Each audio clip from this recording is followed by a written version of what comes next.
This is important work. You don't realize the potential you have to change the lives of people in so many different ways. That which seems extraordinary today will be commonplace in the future. I've got a cell phone in my pocket. 40 years ago, when I started coaching, cell phones weren't even being thought of. If somebody did, it was like on the wrist of a comic character. Extraordinary. Probably wasn't going to happen. Commonplace today. You know, there was a man by the name of Don Scholander back in the late 1960s, early 1970s, that was the first man to break 2 minutes in the 200-meter freestyle. And I know you don't know anything about that for the most part. But Don was way ahead of everybody else in the world. He had the best stroke you've ever seen, was recognized as the most talented athlete that ever put on a Speedo. He swam for a great coach by the name of George Haynes at Santa Clara, which was the swimming mecca of the world in those times. Best coach, best facilities, best situation, most talent. Today, my guess is there's 20,000 people that have gone faster than Don Scholander. Some of those people are women. And let me assure you that it's not due to advanced training. Sure, it's gotten a little bit better. Sure, the equipment and the facilities have gotten better. But you know what the bottom line is? The bottom line is that people believe they can go that fast. There's some people that haven't been coached at all, that have terrible strokes, that have gone faster than Don Scholander. And it's because their belief system allows them to do that. But you know what the great athlete does? And you know what the great company does? They say, if something can be done in 20 or 30 years in the future, why can't we do it today? That's what David Schmidt has done with LifeWave. Now let me tell you how I got in this business. A doctor by the name of Carl Merritt, MD, PhD in bioelectrical engineering. He's into energy medicine. He said, Richard, why don't you try these patches? I tried them on myself. Wow. I felt the results. I tested them. So, the next thing I had to do, because I live in a world that's measured by hundredths of a second. People make the Olympic team by a hundredth of a second, or they miss the Olympic team by a hundredth of a second. And I live in a world where everything is tested. And by the way, I'm one of the leading spokespersons in the world for drug-free sport, especially at the Olympic level.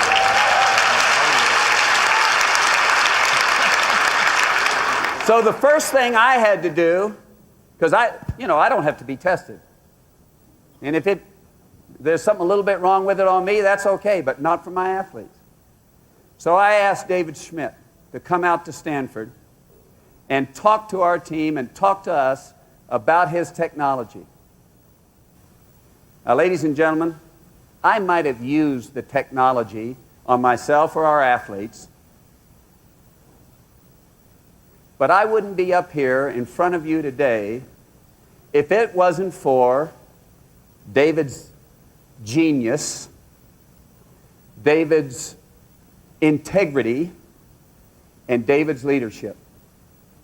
The man is a giant, and he's on your team.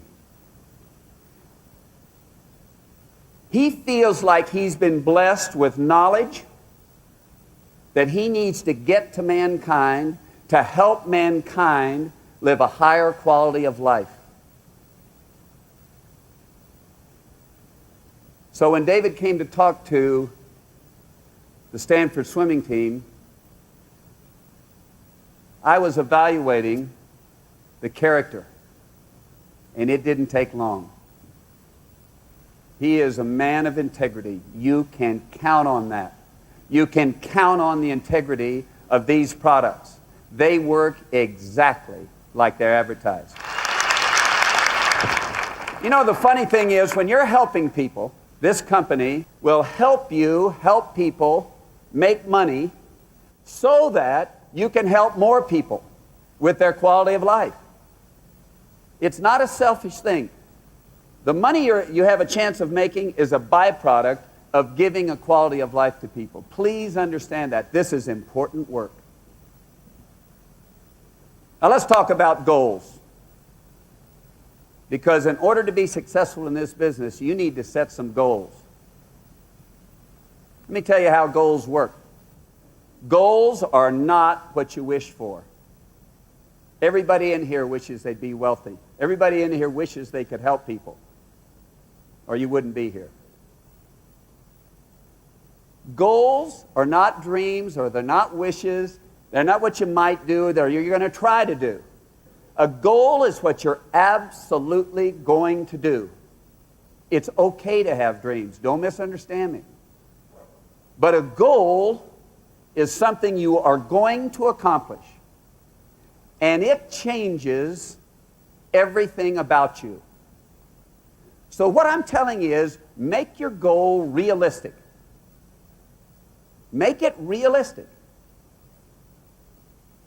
What you absolutely know you can do, the number of calls you can make, the number of people you can reach, whatever you know you can do, set that goal. You know, I coached a girl by the name of Jenny Thompson. Jenny Thompson has won more gold medals in the Olympic Games than any other female in U.S. swimming history. Now, here's the deal. Jenny came to Stanford in 1991 as a freshman, and she was an outside favorite, or an outside possibility of making the United States Olympic team.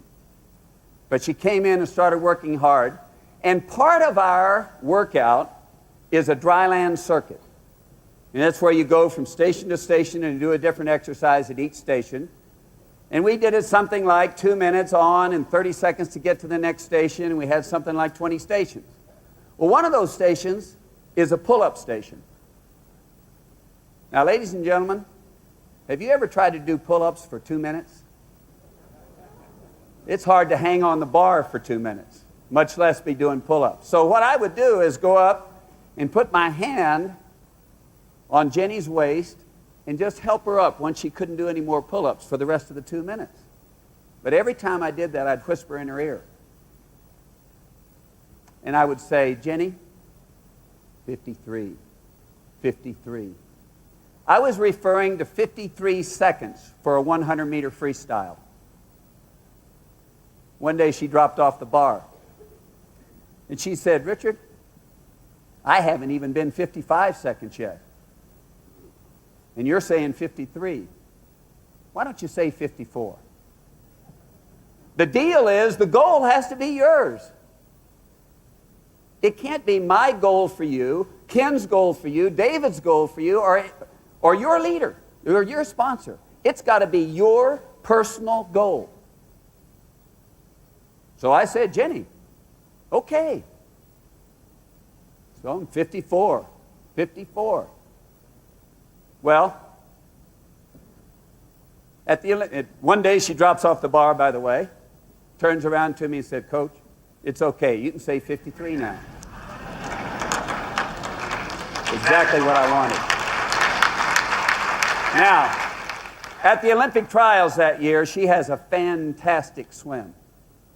She comes off the wall like a dynamo, finishes just phenomenally well.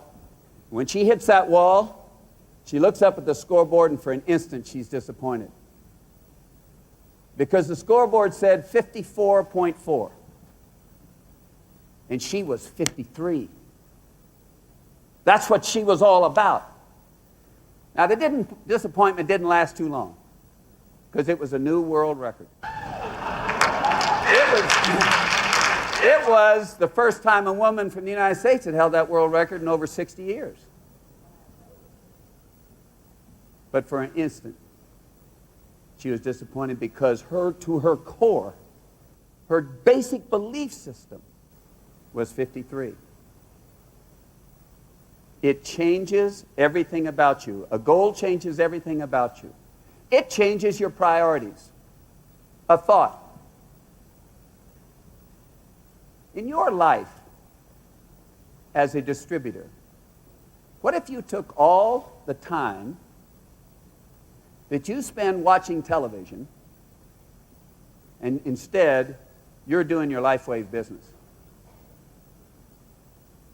George Hoagland, one of the most successful businessmen in LifeWave, suggested that would change the life of distributors, would change the life of LifeWave, and would change the life of so many people.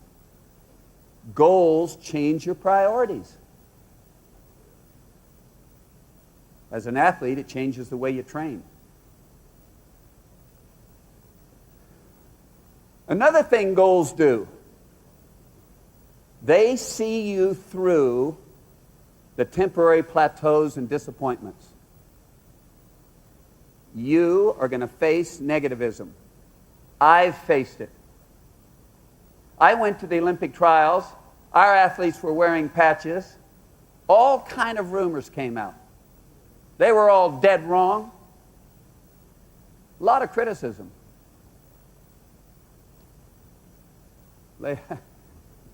I'm still standing here. I'm still proud. I'm still with LifeWave. And I don't care about the criticism.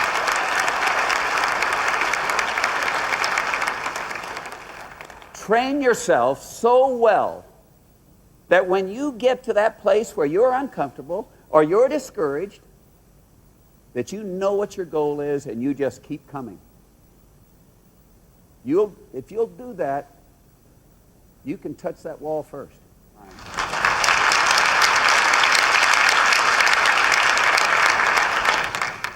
Now, I'm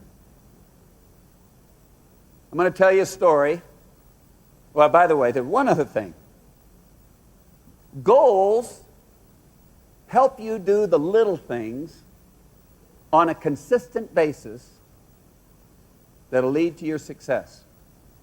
Little things done consistently well are far more important than doing the spectacular every once in a while.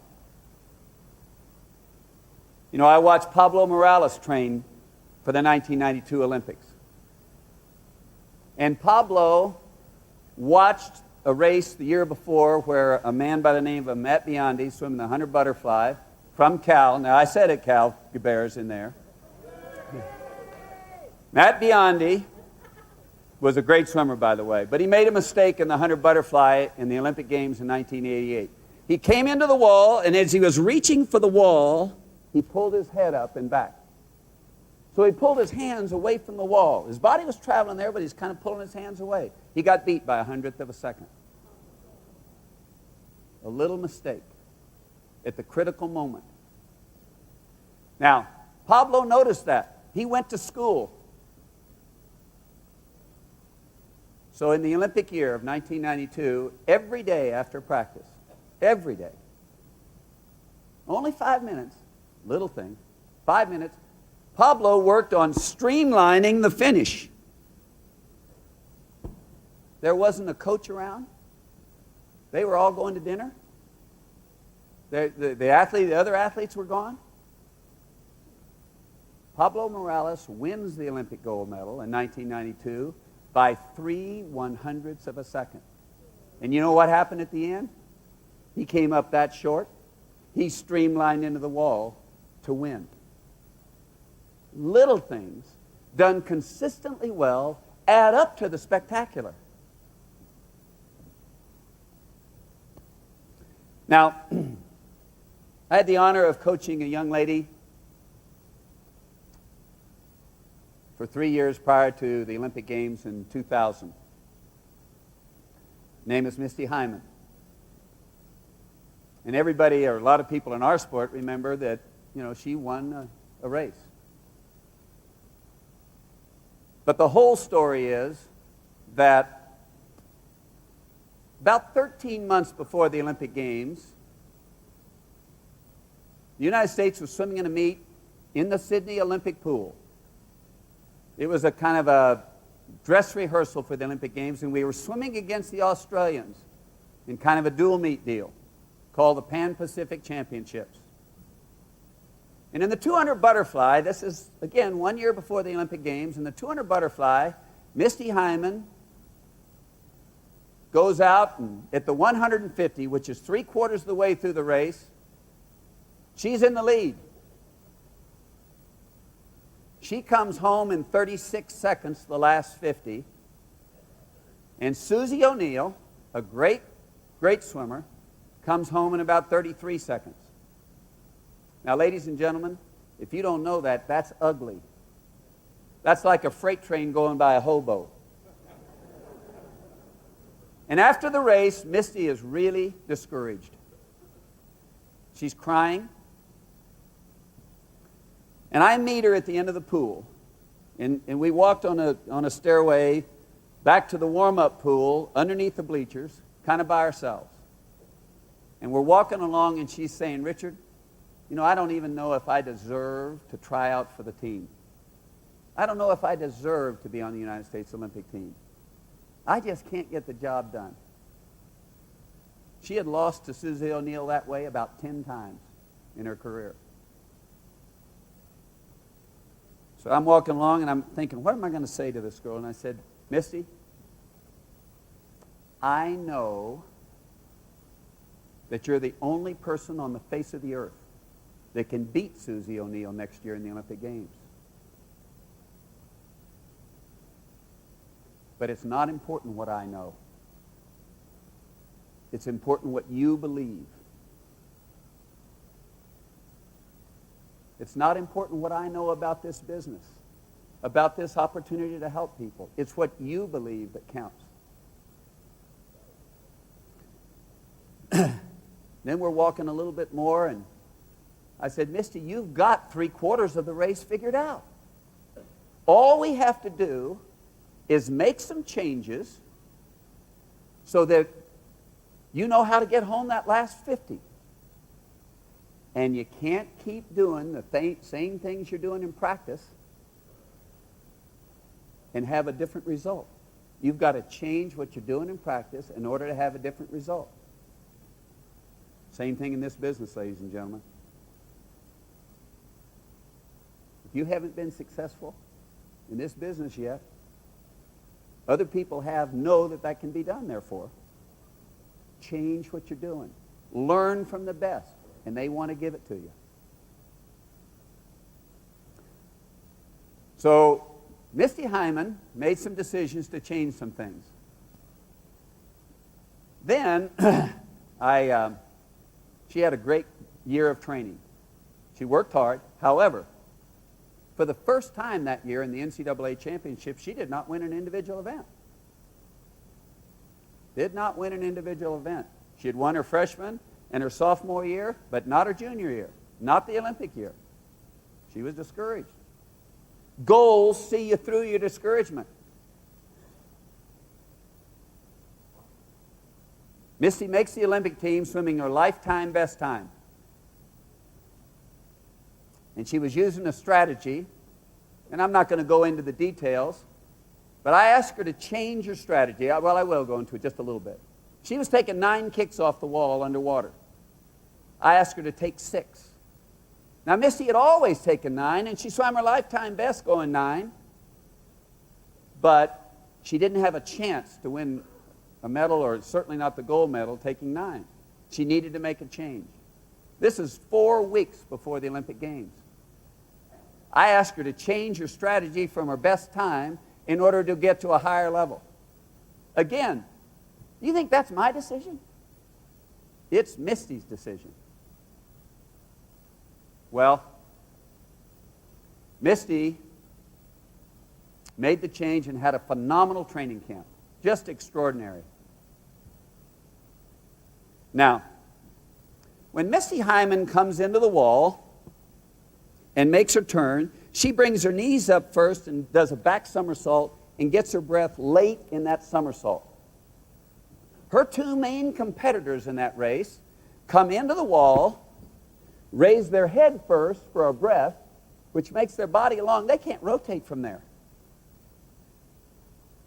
Misty Hyman took her 6 kicks underwater, and then on her first stroke, does not take a breath.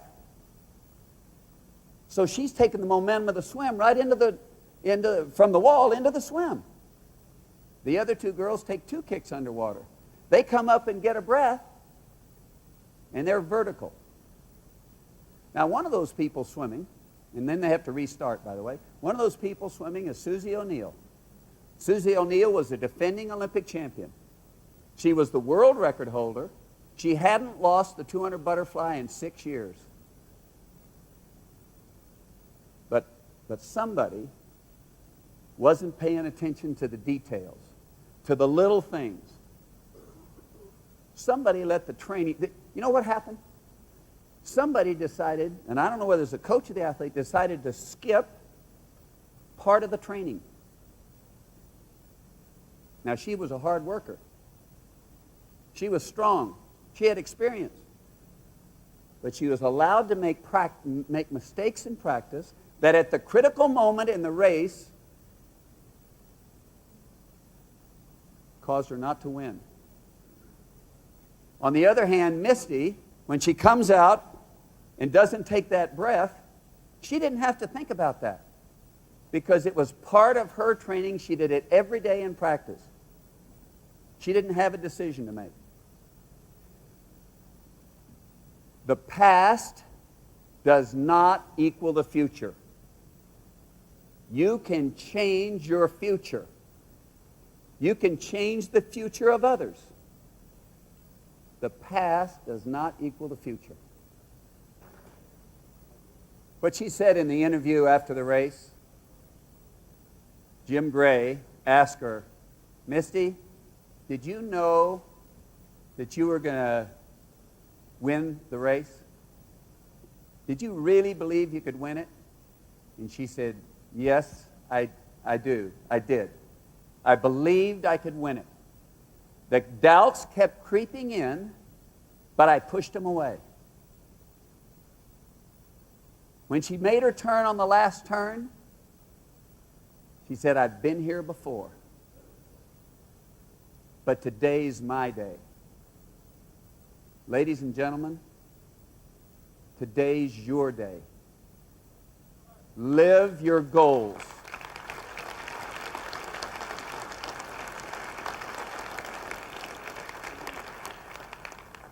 Let's help make LifeWave a gold medal company, helping millions of people throughout the world.